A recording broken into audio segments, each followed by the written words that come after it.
Welcome back to the channel. Today, we're going to be breaking down what Warren Buffett is doing with his portfolio. He's been selling off some Bank of America shares and some Apple shares. So let's get straight into it. Before we get into Warren Buffett and the trades that he made, let's first talk a little bit about the market. The Dow Jones is down 190 points today. Today is November 4th, 2024, and the market has been hitting all-time highs. The NASDAQ is up 18. The S&P is down a little, 0.95, which is not much at all. The VIX is up today, 11 points at 2206. We find that to be a little interesting. A lot of this bull market run has been mostly in the teens. I don't know what that's saying right now.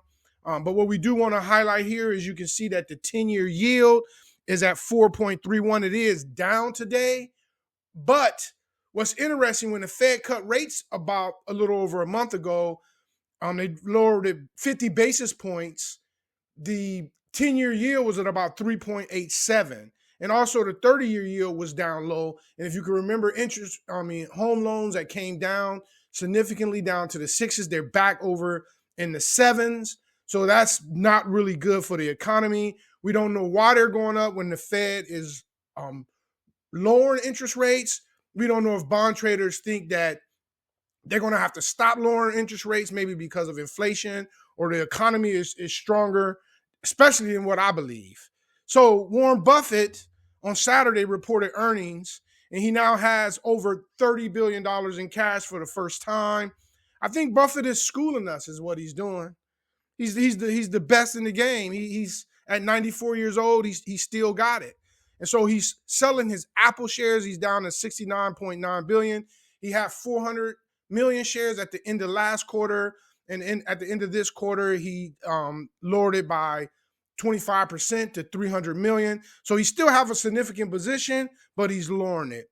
He's also selling more Bank of America shares. We're probably going to stop hearing about it on a daily basis when he do, because I believe he might be down under 10% again.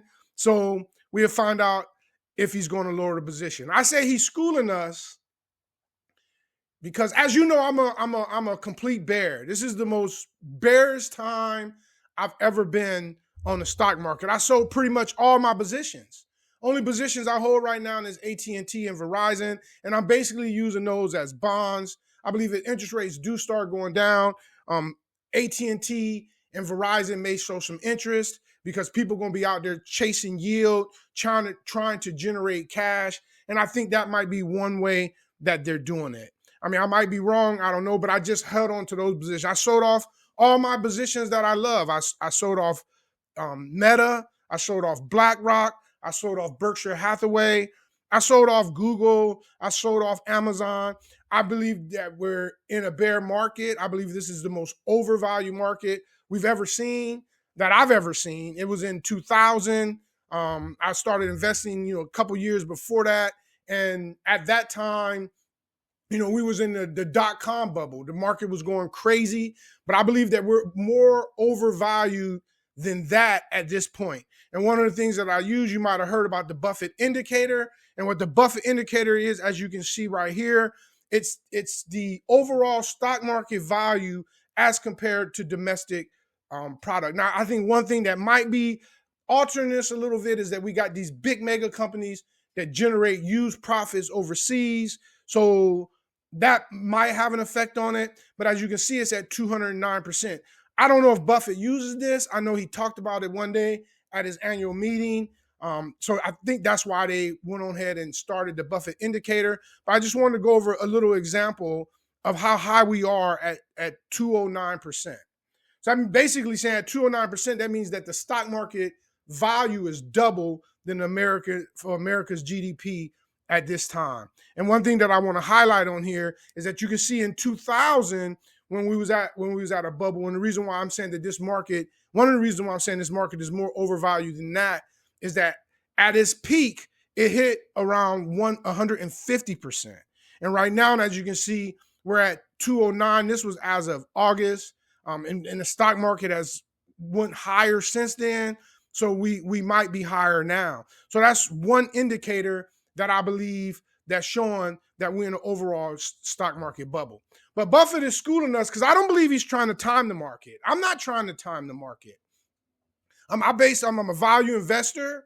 I mean, I follow Buffett, for my whole investment career. Luckily, I was introduced to him at a young age by a good friend. So I started following him. I started reading Graham books to understand what Buffett's thinking was when it came to value in stocks. So I did all my research, and Buffett is schooling us because he's not timing the market, because the market is so overvalued. He's buying and selling companies as if you're buying and selling a house, or if you're buying and selling a car. And because the market is hot right now, and Apple is selling at a 30 PE, and it's not really growing.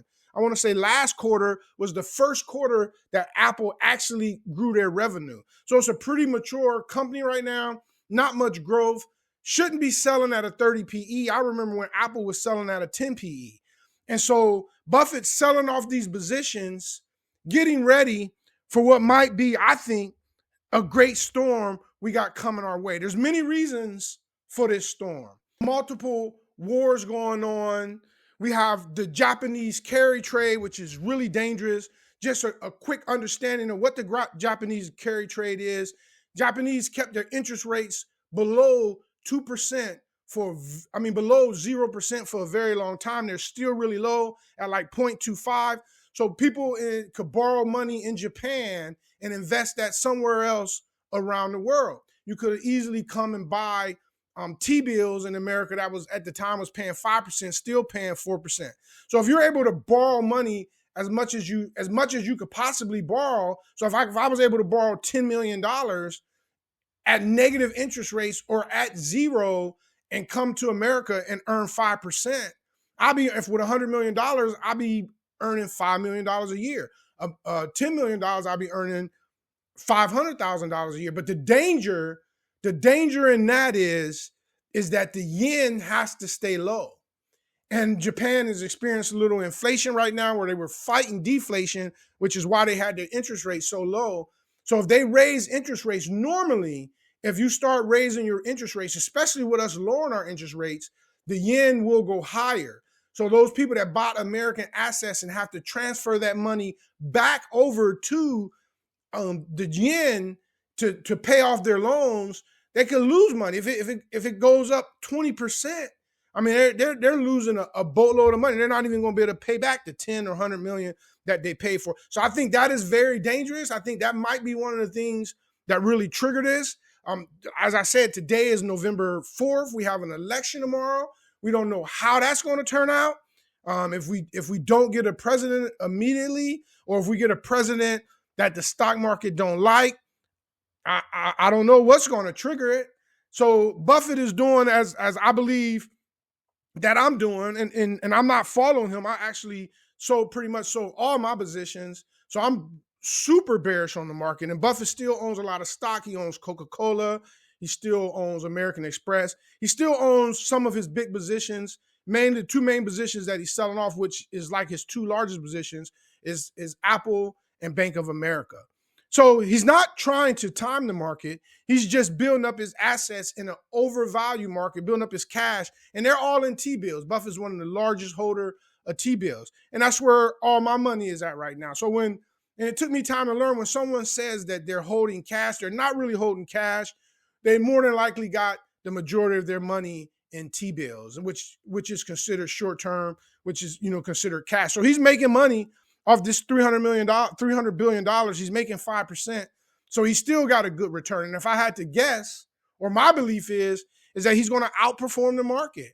I believe he's going to outperform the market over time, even if an opportunity doesn't come up for him, earning 5%. That's just what I think. But I believe we got a big storm coming our way, and he's just ready for that storm as I'm ready for that storm, because that's how real money is made, real opportunity is made. When a storm comes, if you're not fully invested and you're able to take advantage, some of them high price companies that you sold off, like Apple, I believe is around 230. I mean, Buffett, I don't know, he may go back in Apple at like 150, 125, something like that, if the great storm comes. And normally when a great storm comes, it comes fast, it comes hard. And a lot of times, if you're not ready for that storm, you're not going to have the opportunity to get ready for the storm that's coming our way. And then that's pretty much everything he talked about in this article. Like I said, people are speculating why he might be doing it. Is he's trying to raise taxes? I mean, he believes taxes are going to be raised in the future, so he might as well pay while taxes are pretty low from the last president that cut taxes on capital. I mean, on corporations. So he might be trying to take advantage of that. I don't really know. I actually just believes that he's building up his cash hoard, getting ready for an opportunity. And he's made a boatload of money in these shares. His stock is up pretty significantly. It passed $1 trillion. For some reason, today is down over 2%. I think he had good earnings. The company earned operating earnings, which is best to go off of because he has to track the fluctuation of his portfolio, which really doesn't mean much to the underlying company in the short term. But with him selling these shares right now, and he's really building up a lot of capital. So that's pretty much all that we had today.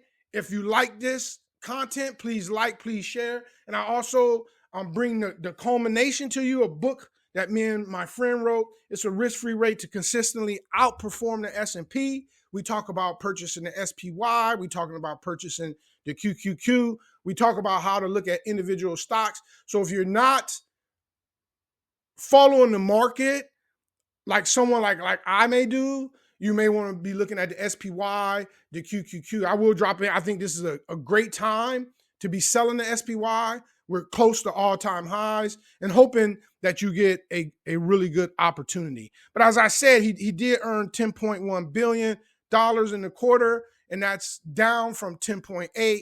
And some of that's being insurance, as we know about the storms.